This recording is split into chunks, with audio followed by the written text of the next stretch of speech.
Psalms 90 or Salmo 91 to 6. Ang bot unsay bisaya sa 90. Sa kay 91 to 6.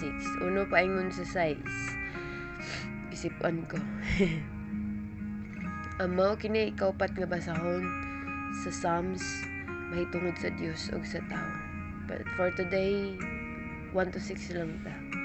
Taman. For the days sa ganin ni devotion. Ginoo, ikaw sa kanunay mao ang among puloy-anan. Sa wala mo pa buhata ang kabukiran, ug sa wala pa nimo himua ang kalibutan.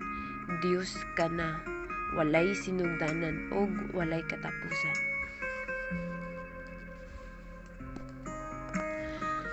Gisultihan mo ang mga tawo.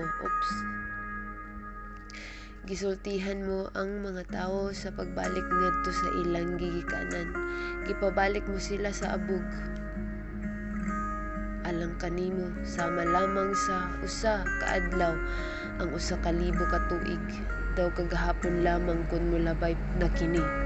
Sama sa mubong takna sa kagabhion, ang mga tawo gidala mo sama sa baha, ang ilang pagtunhay sama kadaklit sa damgo, sama sila sa mga sagbot nga manurok inig kabuntag, ug unya mubuswak ug malaya ug mamatay inig.